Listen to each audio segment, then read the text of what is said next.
فاسألوا أهل الذكر إن كنتم لا تعلمون।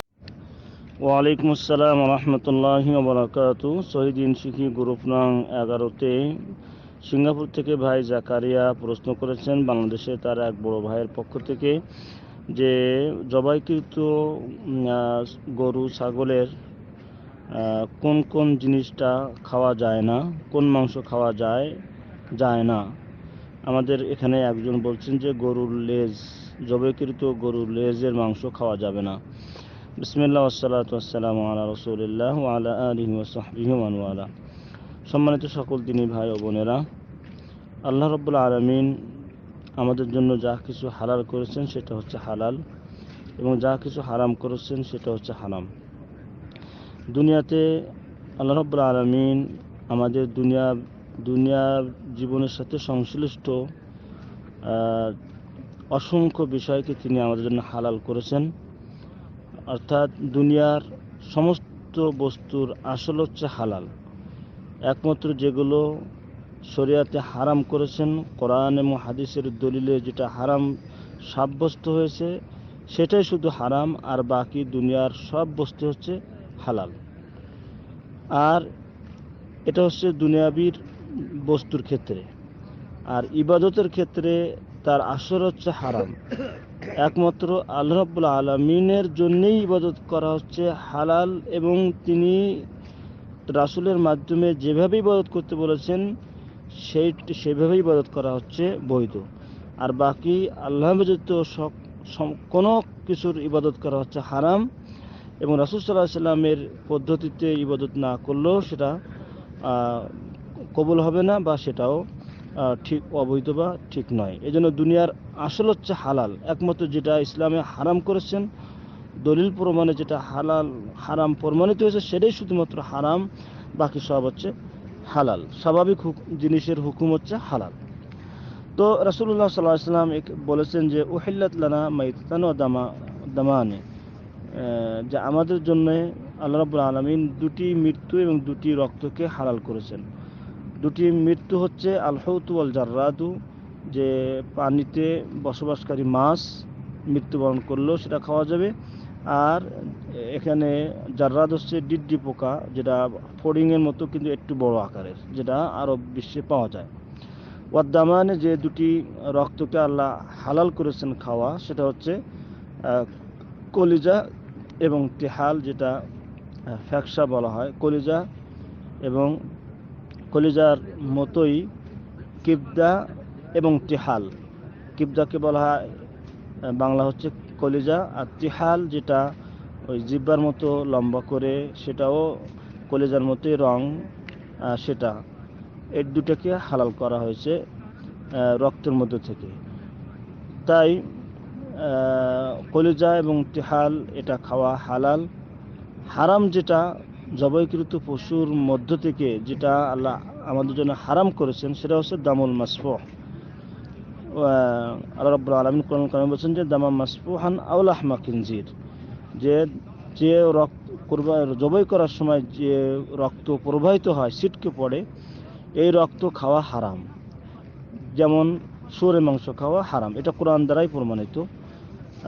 তাই জবাইকৃত বস্তু থেকে যা খাওয়া হারাম সেটা হচ্ছে প্রবাহিত রক্ত। জবাই করার পরে যে রক্ত বের হয়, ছিটকে পড়ে, গড়ে আসে, এই রক্ত খাওয়া হারাম। তাছাড়া জবাইকৃত বস্তু জিনিসের বাকি কোনোটা অকাট্য দলিলের মাধ্যমে হারাম প্রমাণিত হয়নি, না কোরআনের মাধ্যমে না হাদিসের মাধ্যমে। তবে কোনো কোনো উলামাগণ কিছু কিছু বিষয়কে মাকরু বলেছেন। সেটা হচ্ছে যেমন তোমার লিঙ্গ, গরু বা ছাগলের লিঙ্গ, তারপরে যৌন স্থান বা ফাঁসা বা পিছনের দ্বার, তারপরে পিছনের দ্বার, যৌন স্থান, লিঙ্গ, তারপরে যেটা বিচি, যেটা খাসি না করা হলে যে বিচিটা থাকে ছাগলের, পুরুষ ছাগলের সেই বিচি, এগুলো খাওয়াকে কোনো কোনো ওলামাগান মাকরু বলেছেন। আর এটা মাকরু হতে পারে, কিন্তু এটা হারাম না, তবে এটা মাকরু কোনো কোনো রাওয়াত থেকেও কিছুটা প্রমাণ পাওয়া যায়। যেহেতু কি জন্যে, যেহেতু এটা কাদার বলা হচ্ছে, এগুলা হচ্ছে তোমার ময়লা বা মানুষের অন্তরে এটাকে ঘৃণা করে বা অপছন্দ করে, মানুষের খেতে অরুচি হয়, এদিক থেকে এটা মাকরু হতে পারে। কিন্তু এগুলোকেও হারাম বলার অকাট্য কোনো দলিল নাই, একমাত্র প্রবাহিত রক্ত ব্যতীত। তাই ভাইয়ের যে প্রশ্ন যে লেজের মাংস খাওয়া হারাম বলেছেন কেউ, এটা ঠিক নয়। কেননা নবী করিম সাল্লাল্লাহু আলাইহি ওয়াসাল্লাম থেকে বাইহাকি শরীফে একটি হাদিস বর্ণিত হয়েছে, তিনি বলছেন যে হালাল হচ্ছে ওইটা যেটা আল্লাহ রাব্বুল আলামিন কিতাবে হালাল করেছেন, এবং হারাম হচ্ছে ওইটা যা আল্লাহ রাব্বুল আলামিন কিতাবে হারাম করেছেন। আর এই দুটোর বাইরে কিছু বিষয়কে আল্লাহ রাব্বুল আলামিন আফিয়াত হিসেবে, অর্থাৎ সাধারণ ক্ষমা হিসেবে বা স্বাভাবিকভাবে আল্লাহ রাব্বুল আলামিন লিখে দিয়েছেন, কিন্তু গয়রুন নিসিয়ান, সেটা আল্লাহ রাব্বুল আলামিন ভুল করে নাই। তো এর আগে আল্লাহ বলেছেন ফাস্তাকবিলু আফিয়াতুকুম, ফাস্তাকবিলু আফিয়াতুল্লাহি, যে তোমরা আল্লাহ রাব্বুল আলামিন যেটা সাধারণ ক্ষমা করেছেন, সাধারণ ছাড় দিয়েছেন, সেটাকে তোমরা গ্রহণ করো, আল্লাহ রাসূল আদেশ করলেন। কেননা আল্লাহ রাব্বুল আলামিন এই সাধারণ বিষয়ে যেটা তিনি চুপ রেখেছেন, তিনি যেটা হালালও ঘোষণা করেনি, হারামও ঘোষণা করেনি, এটা তিনি গয়রুন নিসিয়ান, তিনি এটাকে ভুলে যে এটাকে ছাড় দেয়নি বা উল্লেখ করতে ভুলে যাননি তিনি। কারণ আল্লাহ রাব্বুল আলামিন কোনো কিছুই ভুলেন না। লা তাখুযু সিনাতু ওয়ালা নাওম, যে গয়রুন নিসিয়ানিন, রাসূল সাল্লাল্লাহু আলাইহি ওয়াসাল্লাম অন্য হাদিসে বলছেন যে আল্লাহ রাব্বুল আলামিন এটাকে উল্লেখ করেননি ভুল করে নয়, বরং মানুষের সুবিধার জন্য, মানুষের জন্য ছাড় দেওয়ার জন্য। অতএব লেজের মাংস খাওয়া হারাম হওয়ার কোনো দলিল নাই, বরং সেটা খাওয়ার দলিল রয়েছে। যেহেতু আল্লাহ রাব্বুল আলামিন একমাত্র প্রবাহিত রক্ত ব্যতীত বাকি কোনোটাকে হারাম করেনি, অকট্য দলিলের মাধ্যমে প্রমাণিত হয়নি।